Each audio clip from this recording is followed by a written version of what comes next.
Bonjour à tous et bienvenue sur ma chaîne So Fresh and Diet. Alors, est-ce que vous vous êtes bien régalé avec mes dernières recettes de la tagliatelle que je vous ai mis sur ma dernière vidéo? Aujourd'hui, je vous propose une vidéo pour vous permettre de comprendre le langage de la diététique, pour vous permettre aussi de décrypter la liste des ingrédients qui figurent sur les emballages alimentaires. En effet, j'utilise souvent des termes comme féculents, groupe d'aliments, protéines, vitamines, etc.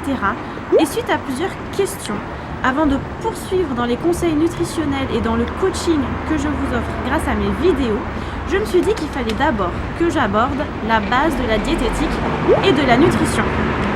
Pour cela, je vous propose d'abord qu'on commence par faire quelques courses. Ça tombe bien, j'ai besoin de faire mes courses pour mon dîner de ce soir. Même si nous sommes au mois de mars, je commencerai bien mon repas par une petite soupe. Et comme ce soir, je rentre tard, je vais opter pour un potage en briques hyper pratique pour avoir une part de légumes. J'ai choisi ma petite soupe, je me ferai bien aussi ma recette de tagliatelle à la pistache. J'ai mon potage de légumes, j'ai mes tagliatelles. Et ce soir, j'ai envie de me faire une petite gourmandise. Commençons par le commencement. Il faut manger pour vivre.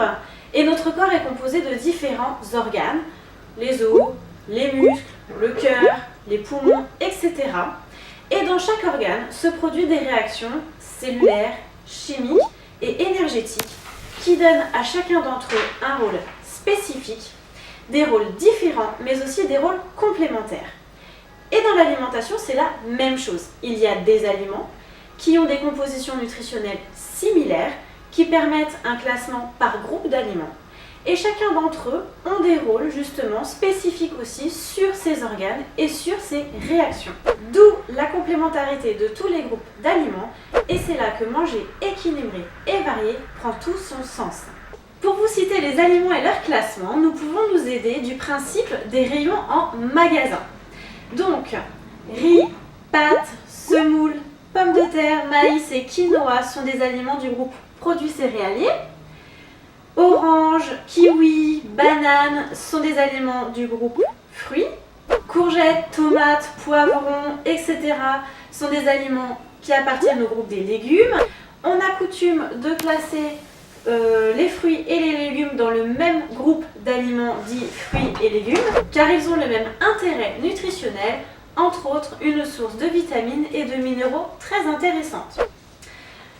Bœuf, colin, poulet, saumon, œufs appartiennent donc au groupe que l'on appelle viande, poisson, œufs et équivalents, parce qu'on y classe aussi les abats et les fruits de mer. Comté, roquefort, tous les fromages que vous adorez, le lait, les yaourts, les petits suisses, tous ces aliments appartiennent au groupe des produits laitiers. Le beurre, la crème fraîche que vous utilisez pour vos délicieuses sauces et l'huile appartiennent au groupe des corps gras. Et puis le sucre, le chocolat, les bonbons, tous vos petits plaisirs appartiennent au groupe des produits sucrés. Les aliments regroupés entre eux, qui permettent de définir les groupes d'aliments, le sont parce qu'ils ont le même intérêt nutritionnel, c'est-à-dire la même composition nutritionnelle. Alors justement, de quoi sont composés ces aliments? De nutriments. Alors un nutriment par définition c'est une substance apportée par l'alimentation à l'organisme qui l'utilise pour sa construction et son bon fonctionnement. Les trois nutriments principaux que l'on appelle des macronutriments sont les protéines, les lipides ou les graisses et les glucides ou les sucres. Seuls ces trois nutriments sont source d'énergie. Vous savez, ces fameuses calories que vous brûlez pendant vos séances ardentes de sport. L'énergie qui se mesure aussi en joules, qui est l'unité de mesure universelle. Il y a aussi les micronutriments qui sont les minéraux comme calcium, potassium, magnésium, etc. et les vitamines A, B, C, D, E et K qui sont des molécules plus petites que l'on doit consommer en plus petite quantité mais qui ont un rôle tout aussi important dans l'organisme. Il y a également les oligoéléments comme le zinc, le fer, le sélénium, l'iode, etc. Et là, ce sont des molécules encore plus petites. Imaginez que les macronutriments, donc les protéines, les lipides et les glucides, sont le carburant de notre corps, telle une voiture, et que les micro et oligo-éléments sont la clé du contact qui permettent de faire circuler ce carburant dans notre corps pour nous faire rouler, nous amener à mener des actions.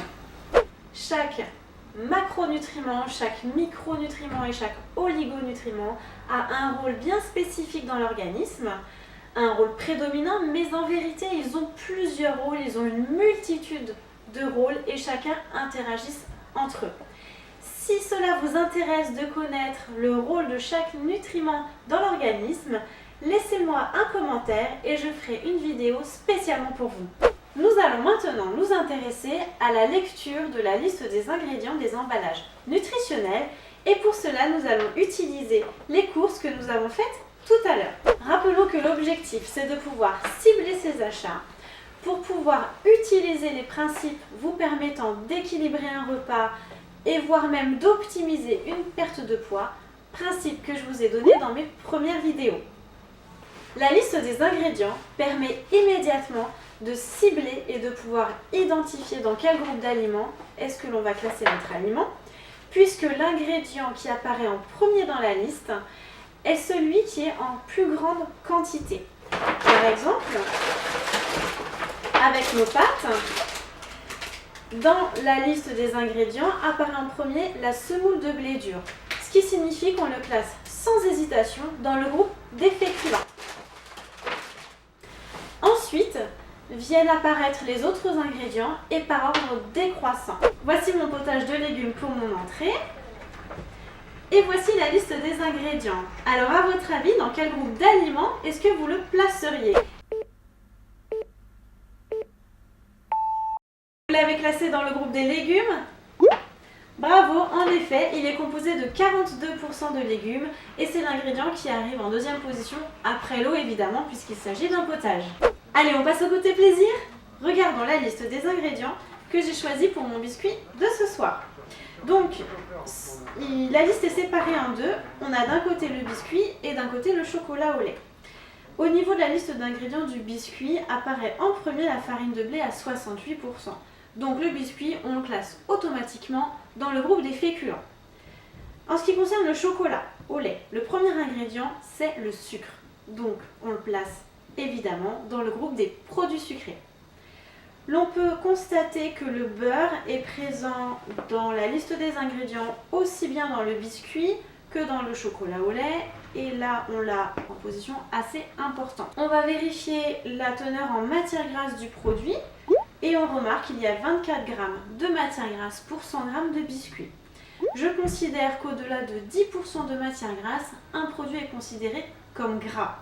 Ce qui signifie que pour consommer ces biscuits dans le cadre de mon équilibre alimentaire, je vais faire une équivalence avec mon féculent, avec mon corps gras et mon produit sucré. Focus sur les sucres. Ici sur la ligne des glucides dont sucre, nous voyons que le produit contient 60 g de glucides totaux pour 100 g. Les glucides totaux comptent les sucres lents et les sucres rapides pour parler communément. Autrement dit, les glucides complexes et les glucides simples. La ligne dont sucre met en évidence les glucides simples, autrement dit, le sucre.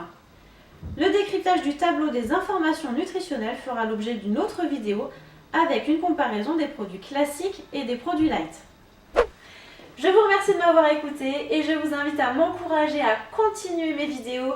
Alors abonnez-vous, cliquez sur le petit pouce avec la main levée ici pour aimer ma vidéo. Et en attendant, restez connectés et régalez-vous bien. Merci à la cuisine Mobalpa d'Oncy-sur-École, merci à la coccinelle de Milly-la-Forêt, merci au pavé de la halle de Milly-la-Forêt et à Milly-Mante pour m'avoir aidé à réaliser cette vidéo.